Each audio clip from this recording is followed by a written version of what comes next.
Ohio Airsoft Radio. Welcome to Ohio Airsoft Radio. It's your host, MGD. I'm sitting here with Jonah, Sky, other people. Cody and Rick. Yeah, Cody and Rick, there you go. Names I couldn't remember. So today was the first day of the expo. And one of the big, what's it called? Conference points or talking areas was, big national events, which Out of the Box sat down and was a part of. And one of the big things I read was be prepared for everything. So could you explain, a bit more about why people need to be prepared, or what you've seen that have reason to really give that? One of the great stories we got to hear at that was Mind Game Productions was talking about finding a heat casualty on the field with a full hydro, which confused them because full hydro shouldn't necessarily equate to heat casualty until they found out it was filled with Dr. Pepper. One of the things the points that we made was that never underestimate the ability of the average airsofter to just throw logic right out the window. Sometimes people get excited, sometimes people get hurried, get rushed, they don't pack adequately, and they were drinking the night before. Yeah, they were drinking the night before. They're diabetic and have low blood sugar. They're anaphylactic and didn't bring their needle. Yeah.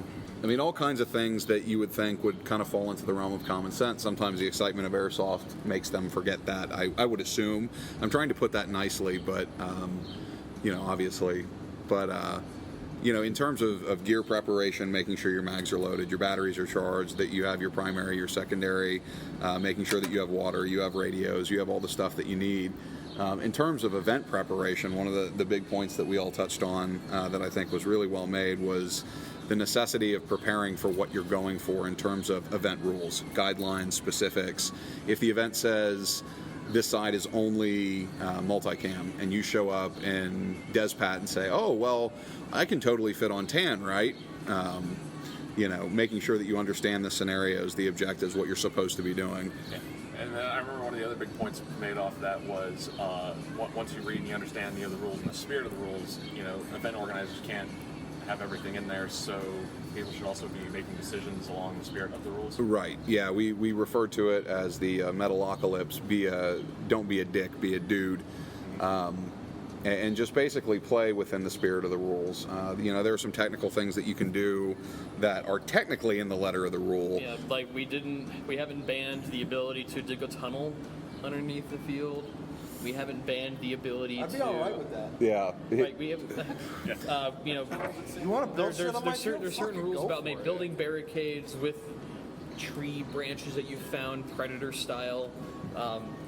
Sure, we might not have explicitly Forbade that, but at the same time, there's clearly dangerous things you're doing.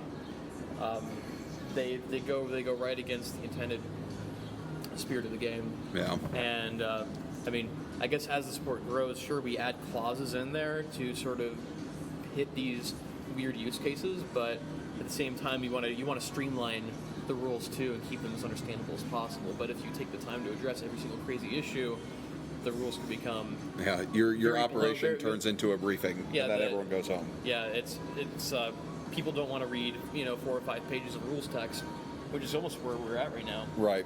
Yeah. The too long didn't read culture is. I guess that problem you need to start doing something that streamlines some shit, though. Yeah. Understanding your audience, understanding what they will and won't do. Same thing. I guess it's the same aspect about the death of the newspaper as a medium. It's being able to sit down and read something and digest it. That's something where people are going to be very choosy about what they spend the time on doing. Where I think that's why we try to make the website better. Yeah. Make it much more visual experience. So that's why we had a photo shoot recently to demonstrate medic rues, demonstrate what blind firing is, what is demonstrate why no high caps and what does that look like. Right. I think we might show a chronograph.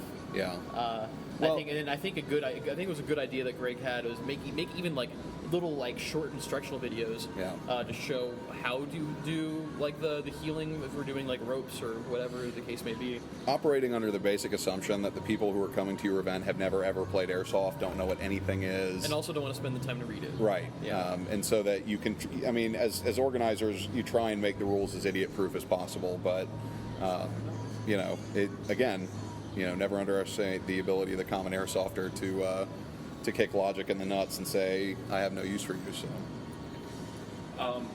Then one of the other things you guys touched on was thinking of your gear load out and prepping for that, and maybe doing local events and moving up with your gear and your team in general also. Yeah.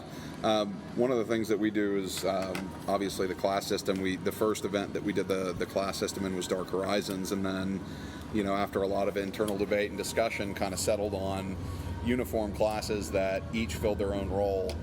They all have their own specific loadout, and part of why we wanted to do that was to give players who have a playstyle preference or a weapon preference the ability to say, you know what, I want to be, you know, a mechanized infantryman. That's kind of the role I want to fill. So my loadout is probably going to be slimmer. It's going to have a shorter gun, something that's more, you know, easy to get in and out of a vehicle, where you have a support gunner who likes to lay down massive amounts of fire, figuring out what works, what doesn't work. You know, there's no point in loading up with stuff that you're never going to use, never going to need, just because it looks tactical. You know, I mean, you could carry an e-tool on your rig if you really wanted to, but the odds of you digging a hole to poop in the woods is probably pretty slim. You know, the same thing, some people really enjoy, you know, fake combat knives. If that's your thing, great. You know, if it's something that is going to hinder you in the course of play or weigh you down. You know, for example, myself, I really enjoy playing with a lightweight setup. I use short guns.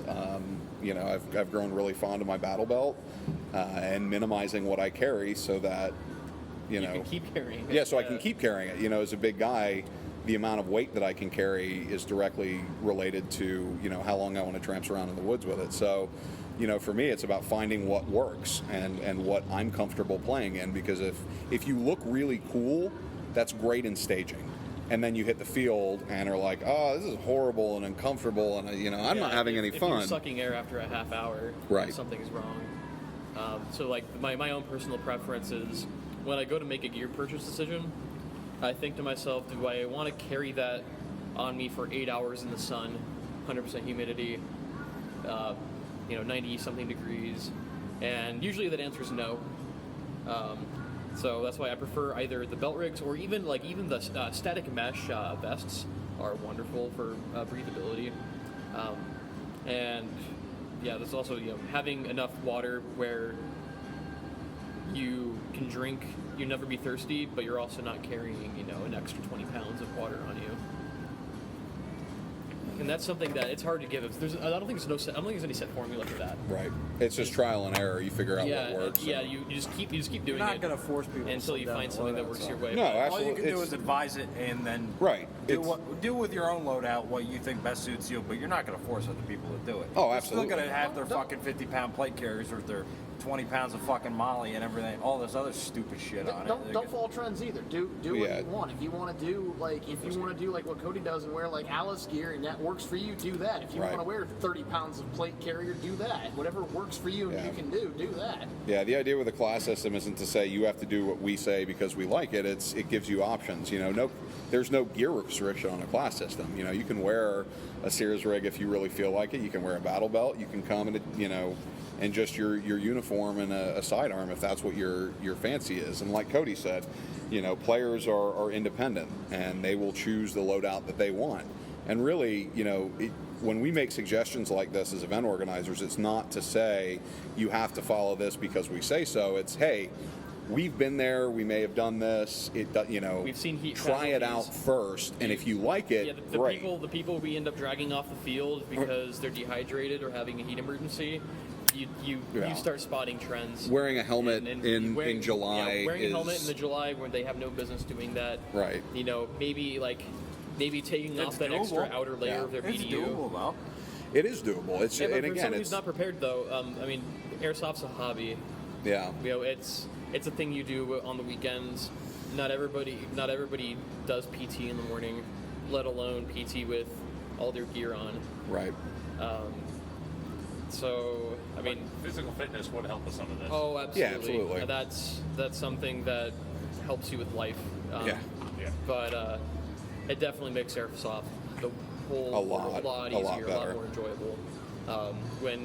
When you're at a point where you don't want to walk up that hill to do your objective. So every game? Yeah. Every game, yeah. Man, there's too many hills on this field. Or if Motherfucker, there's too many hills on this planet. If you're like physically unable to do that, go to Oklahoma. I mean, it's a really good litmus test for how physically fit you are. Not just how fast you can run a mile, but there's a whole different kind of fitness where Right. how long can you walk weighed down by stuff? Yeah. Yeah. And what's your endurance? Like, so I like hiking in my non-airsoft time. Yeah.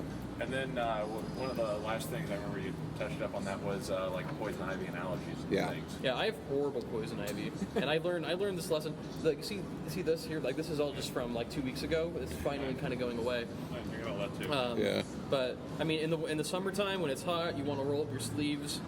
So there's a few ways you can try to prevent poison ivy. Obviously, one is roll down your sleeves, or You can not be allergic to you it. can still Yeah, be allergic to it, right? you yeah. can spontaneously kick your allergy in the face. or you could. There's lotions. There's certain kinds of sunscreen, I guess, you can put on that also kind of prevent poison ivy. The oil from setting. Or if you had just crawled through a patch, and you were able to sneak up on some dudes, and you did it. You crawled some poison ivy. Take some time in the middle of the game just to maybe dump some water from your canteen on Blouse it and try to your wash it off. motherfucking boots. Yeah. Yeah, wash Blouse your motherfucking Yeah. boots. I don't know how many. check your boots big time, because that's the big carrier of poison ivy. When people take off their boots, Yeah. is when they start actually getting it. It's not necessarily direct contact of your skin to the poison ivy. It's your clothes and then you touching poison ivy. And that's just like a kind of a lot of things you guess you would learn in Boy Scouts. Yeah. That is totally directly applicable to airsoft. Tuck your laces in. Yeah. Tuck your laces in. It has a function. Cody is our resident stroke out at people who don't do things right expert. Yes. His most of out of the box's budget actually goes to blood thinners from preventing embolisms from exploding in his head. Right. Don't wear fucking ninja shoes, kid that was at fucking Blind Fury 7. I'm talking to you. Don't wear fucking ninja shoes. If you're listening to this podcast, If you're listening to this podcast, buy you some- know who You're you are. banned for life. Buy some Don't let me boots. find out who you are. That's something like that's really one of the first purchases you make is a good pair of boots. Yeah. That is the most important so I thing. guess we is go a back to good gear. pair of So fucking boots. when I tell someone, hey, I'm getting into airsoft, what do I spend my money on? If they're actually Boots if and they're iPro. going to try it out, that's a whole different story. We can get a rental gun, maybe get a loaner from a friend. But if you're ready to do airsoft, there's 3 things you should spend. I think in the order and how much you should spend them on. And I think it's boots, Eye eye protection. protection, water. Good hydration. As the resident expert, I will also comment on boots themselves. And Yeah. so I cannot stress enough. Like too many rolled ankles have happened on our watch, and too many fog issues have happened on our watch that have led to people breaking the rules about fog and me kicking them out. And then obviously the heat emergency issues of people not having adequate hydration Yep. on their person, or putting the right stuff in their bottles. Yeah. I mean, too. Issue boots. Regular military issue boots are the best boot you can have because the issue ones are meant for everything. Yeah. These commercialized ones that look cool that you kids fucking buy, made by Converse and all Nike and all this other shit, they're made for Garrison. That's what they're made for. Get Cody some blood thinner. They're I made. can see the Right. game. They're made for Garrison. They're not made to go out in the fucking field. I've seen it. Those fucking boots fall right the fuck apart. They are not good boots for that. Antimicrobial socks are nice. Yeah. I mean, it's hard to be a stickler about that sort of thing when cheap you're on goggles. when you're Do usually not only cheap doing on goggles. 1 or 2 Yeah. days of Your airsoft. feet are the most important thing. You use Yeah. them all the time. Yep. Turns out you use your feet a lot. Yeah. Yeah. So Feet are good for walking. Gold bond and running. good socks, And throw your Converse Too. combat boots. and in the then fucking maybe trash. get an airsoft gun. Yeah, maybe get it. Maybe get an Yeah. airsoft gun. And airsoft gun. Well, you can that comes If later. you're new to it, why not just get a cheap $100 gun? Yeah. Oh, yeah. Well, and for new players So, too. like, I mean, your first gun is going to break on you anyway, right? So, this game is a never-ending rabbit hole of continued expenditures, and so if you don't know that if it's something you like or you're going to enjoy, like Sky said, get loaner stuff. And the nice thing about like what Cody was saying with issue gear, surplus stores are your bestest friend. It's the cheapest, and it fucking works. Yeah. Isn't that magical? The best shit is the cheapest shit. Who would have guessed? I got my girlfriend about a year ago a pair of Belleville issue boots for $8 from a surplus store. Best That went fucking perfectly boots, good y'all. show. Yeah. They're $120 pairs of boots. All issue boots are around that region if you buy them brand new. But you can always Always get find them them dirt used. cheap. Yeah. My fucking 16-inch fucking lineman boots, I paid $30 for, and they were brand fucking new. Yeah. Yeah, you don't necessarily. So that's the point. You don't necessarily have to spend $200 on a new pair of Rockies or whatever the Gucci brand The is issued these boots days. are more expensive boots, but you can get You them can get them cheaper cheaper, than the fucking if commercialized if you shit. know how to hunt government surplus. Brands? Oh yeah. Belleville. There's a way to do Ultima? airsoft cheaply. Yeah. if you're Ultima new is to it. one of the best. Well, the other thing is on eye protection, you're not gonna have to go out and spend $80 on one pair of goggles. You know what company to buy from. Yeah, I mean, you have the standbys with I have prescription goggles. Yeah. I have to have prescription goggles. I think I'm horrible and can't wear contacts because my eyes just don't work that way. I might get LASIK, who knows? Yeah. But like before, I had my frames underneath a pair of goggles, and that instead of having 2 panes of glass you needed to keep clear, I had 6 panes of glass that then you needed to keep clear. The front and back of your glasses on each side, and then the goggle. That's crazy. Like, you're gonna fog up all the time, and nothing kills your fun more like in a not game being than able not to being able see. to see what you're doing. Yeah, and that's the thing that plagues the new player. There's a all the lot of options too. I mean, you can get the non-turbofan ESS at government surplus relatively cheap. eBay, Amazon, and there's a lot of really good aftermarket fan systems that you can put on your goggles to prevent fogging. Pull the fucking foam out. Yeah, pull the foam out. That's another great beginner tip. Is the foam is meant to keep out dust, sand, and wind. It when also you're playing in Ohio, yeah, it clogs up and becomes a moisture sponge. Tear the foam out of the top inserts and bottom inserts so you can allow airflow up through your goggles. My goggles are just a pair of Arena flak jacks. I got like the military reject ones because they're wrong color. They're built. I mean, they're up to military specs except for the color. I just put some fog tech on the inside of the lens. We played 2 weeks ago. It was Factory hot seconds and humid. are your friend. Yeah, they were hot and humid. I didn't fog up a single time the entire Oh yeah, game. I was clear. that's my recommendation, especially if you're wanting to get into the milsim scene where you need a BDU of some sort that matches.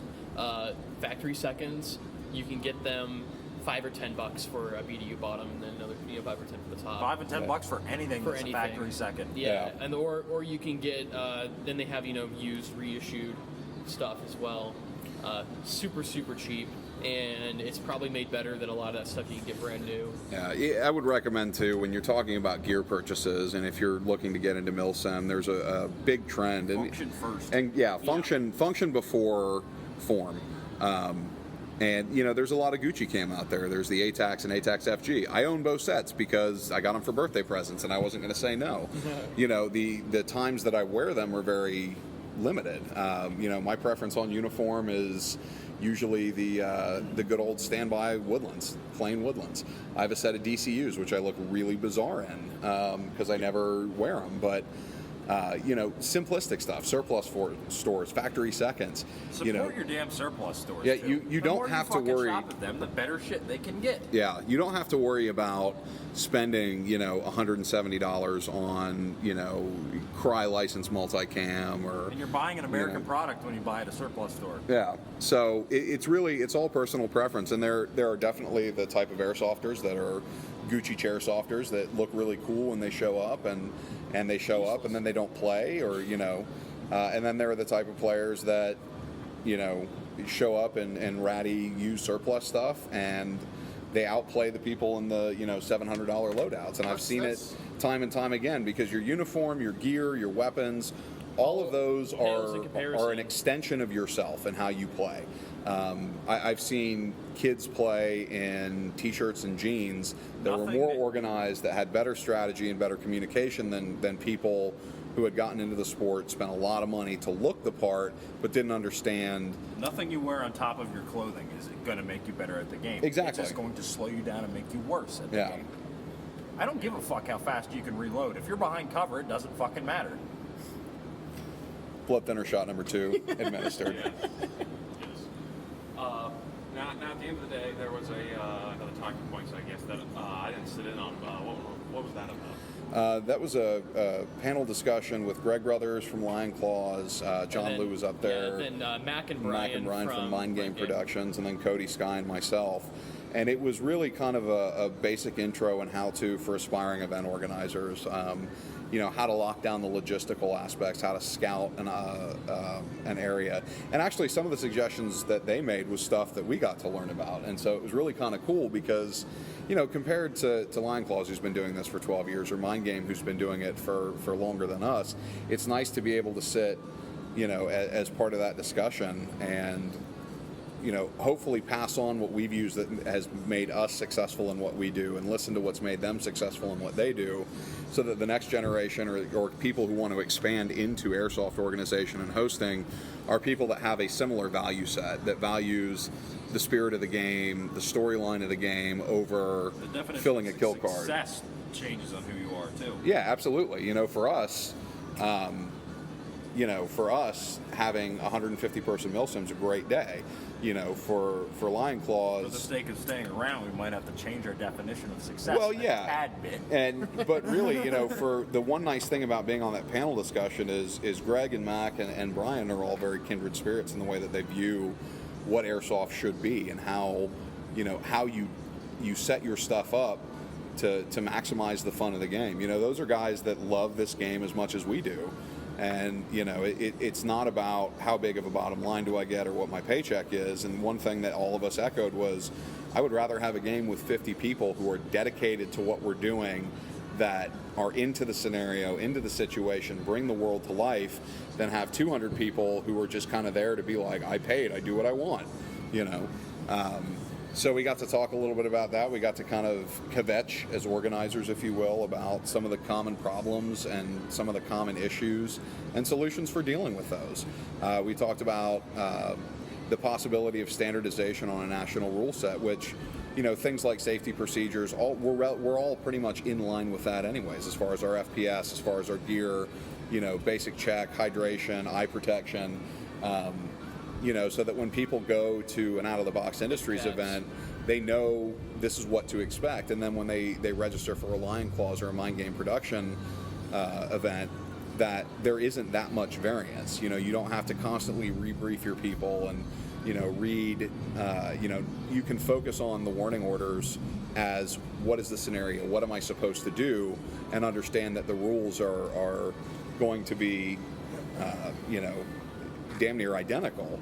Obviously it's not something where everyone is there yet, and regional differences are going to occur. Ohio's different than Florida, which is different than California, and different than New York, and so forth and so on. But in terms of the broad strokes of how organization is done, what the safety procedures are, all of us are on, I feel pretty comfortable saying that the exact same page in how we set things up. So that was a really good discussion. We were really, really happy to be a part of that and to get to share the stage with people who do this on a scale that, we can only dream about at this point. Nonsense. Work in progress. Play Airsoft on the Moon. That's our next stop. Operation on the Moon. So coming soon when space travel is commercialized. Yes. So. Let's call NASA. Yeah. Fingers crossed. You're not using a space shuttle. Yeah, exactly. We're going to do Battlestar Galactica in space with airsoft guns. But on a serious note, Operation Waterworld, that we still got the lid on that a little bit, but that's going to be huge. Yeah, once that becomes public, for those of you who haven't seen the Kevin Costner masterpiece Waterworld, out of the box being Clearly the complete. greatest movie ever made. by maybe not even human Yeah, hands. That's how good I'm it pretty is. sure if you surveyed alien cinema files, they would probably say, no, Waterworld's got it. Down is up is down. We found dry land. Hooray for us. We can't say too much because Yeah, we don't want to let the copyright cat out of the bag, but what I'm saying is get some aquatic gear ready, get your eye patch and your fishman jokes, because we're going to blow you out of the water next year. See what I did there? Yeah. Expect maybe something hit around springtime, maybe early. Yeah, early spring, around April. All right, so obviously, Lion Claws there, Mind Game Production, or Mind Game. Yeah, Mind Game Productions. Yeah, Mind Game Productions, and then obviously retailers. Now, out of the box, with a couple of exceptions, it's basically Ohio only. Yeah, Ohio and West Virginia at this point, yeah. And by West Virginia, my house. Yeah, and by West Virginia we mean Sandyville. Which is the whole state, because I'm the only fucking field in the state. That is true. Yes, this is true. So, obviously, so you're Ohio only, and you're at the expo. So, what is your whole goal with being at the expo? Well, the expo does a few things for us. One is just being able to talk to the other distributors and retailers and manufacturers and the other event organizers. And so there's like a professional level of networking that we get to do that You wouldn't have access you wouldn't to. have access to otherwise. And so it'd be really nice. I think it'd be cool to see some more sponsorship deals moving forward. We get some more free swag for players at games. Yeah. It'd be a great treat. And I think then that the is other the next thing was, I mean, we're in step. Pittsburgh. Yeah. Well, It's only about less than maybe a little 4 hours. little over 3 hours from Columbus, Ohio. It's still within a reasonable day drive from most of the player base in Ohio, even like maybe even the Youngstown, Cleveland Right. Area too. So, I mean, these Pittsburgh people, they can make it out to our games if they want to. So, Yeah. we saw the people there. They seem to like our product. yeah, we got to and have some so- really good conversations with a lot of Yeah, players because and we teams. have a bunch of people we know in Indiana area Yeah. who make it out for our games, and we have some people in Michigan to come down. We don't really have that for Pennsylvania right now. Yeah. And so, Part of the point of the expo was to kind of branch out, since eventually I think our goal with Out of the Box is to be able to hit, expand our regional base a little bit more. And, obviously Airsoft on the Moon, Sky contracted Alcatraz. They, of course, said no because they're party poopers. But I'm gonna keep trying. yeah, we're not giving up that fight. But really to kind of show the rest of our immediate play area what we do and what we're about.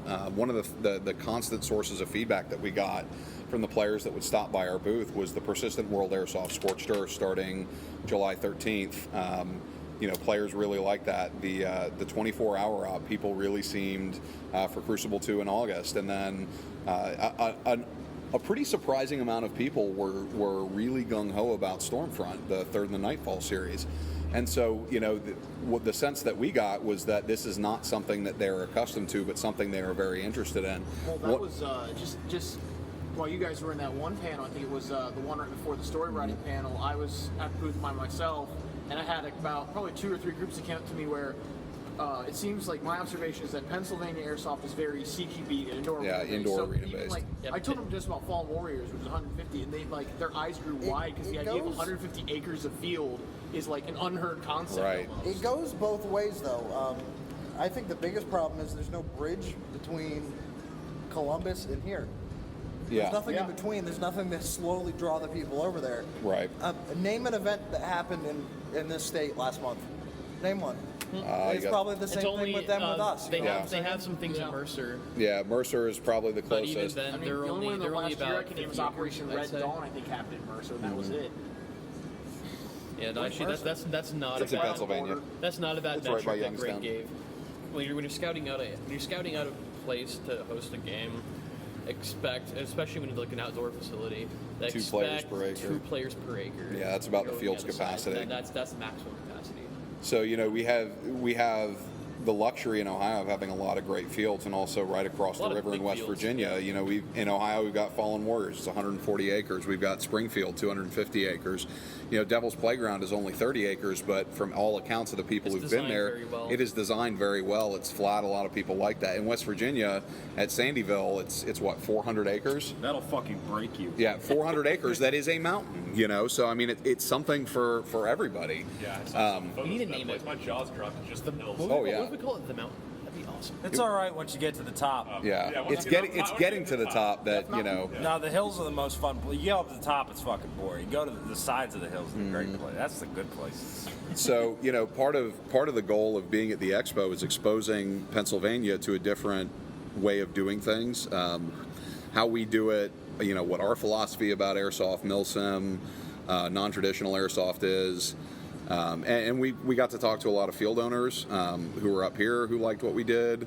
Like I said, some local teams, and again, the opportunity to be speaking on the same panel with Mind Games and Lion Claws was great, because these are people that, if you think about the traditional definition of you are a successful event organizer on a large scale, these are the names.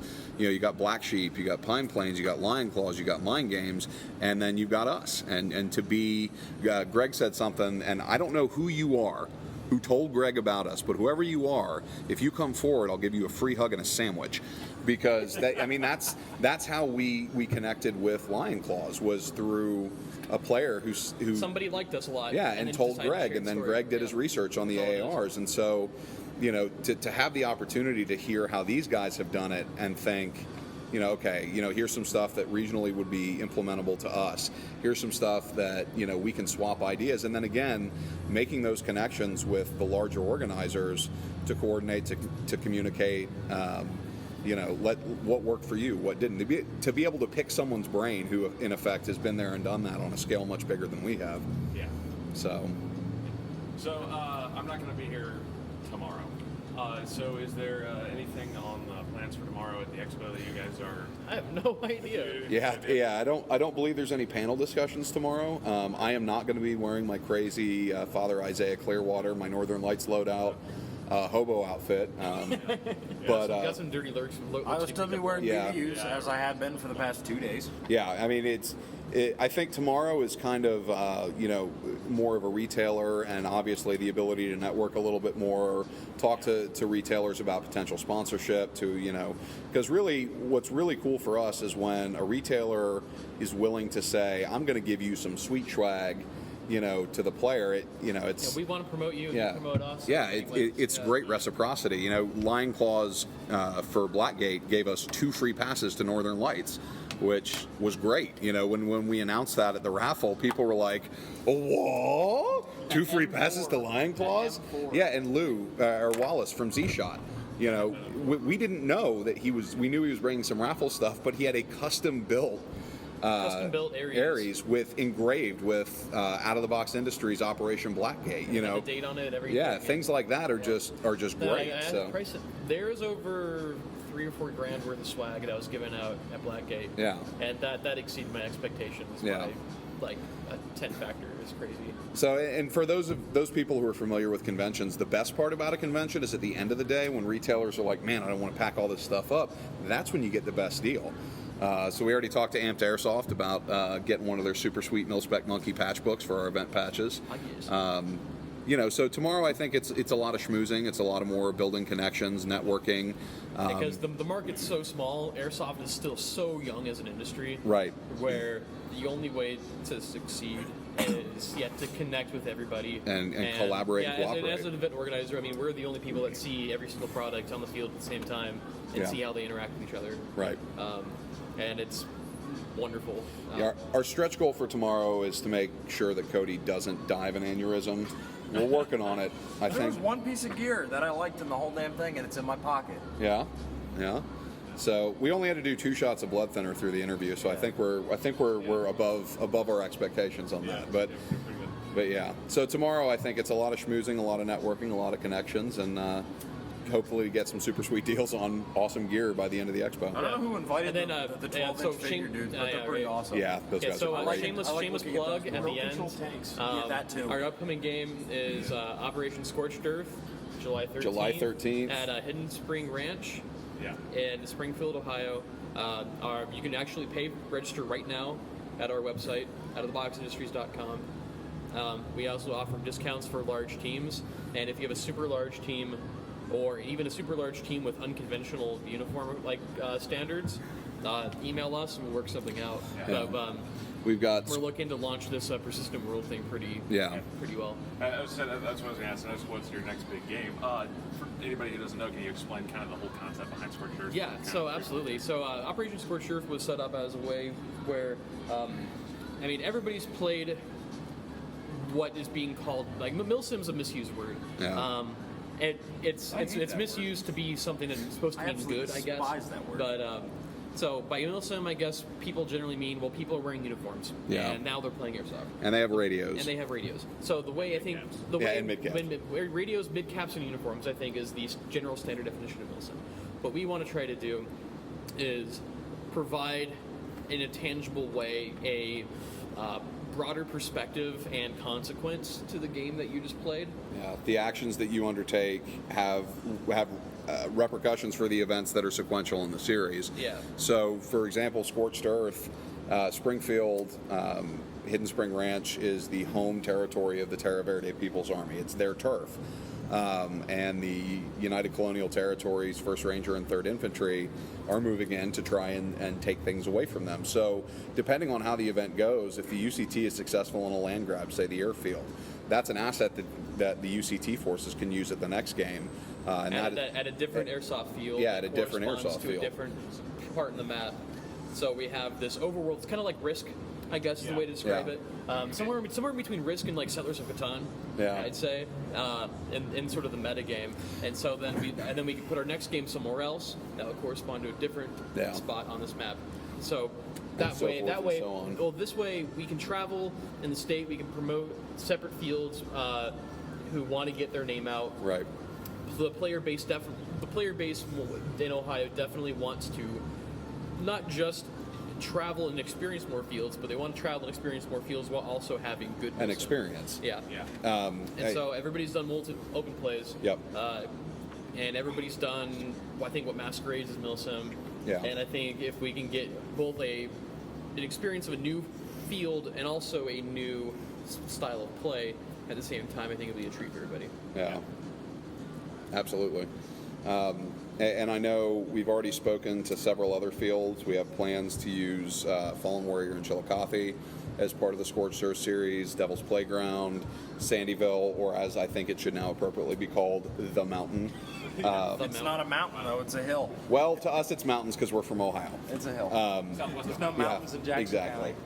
So the hill, the foothill, MAM on steroids, whatever you want to call it. After that we have Operation Crucible 2, August 3rd and 4th. The follow-up. Actually, you'll be making a return appearance as the sneaky IAC commander. Yeah, so as my random shout out to that is join IAC. Yeah, IAC has fish and chips. Oh, yeah. I'm cooking dinner for everybody, so if you want free dinner. Yeah. So yeah, we've got that coming up, and then I think the last major event we have on the schedule for this year is the 3rd installment of the Nightfall series, Stormfront: Tales from the End of the World, and that's I want to say September 14th and 15th. You were correct. Yeah, September 14th and 15th. That one's also 24 hours. So. Cool. So, I guess that really ends what I had for today. So, I'd like to thank you guys for being on the show. Absolutely. Great pleasure. And the next episode will be in 2 weeks. And actually, I'll be with you guys again at Northern Lights. See, you can't get rid of us, no matter how hard you may try. No, you probably are going to become quite persistent on this podcast, I so imagine. That's okay. Persistent World Airsoft, persistent podcast. Yes. It's all good. Yeah, it's all good. So, thanks for being on, and see you in 2 weeks. Sweet. Appreciate it. Yep.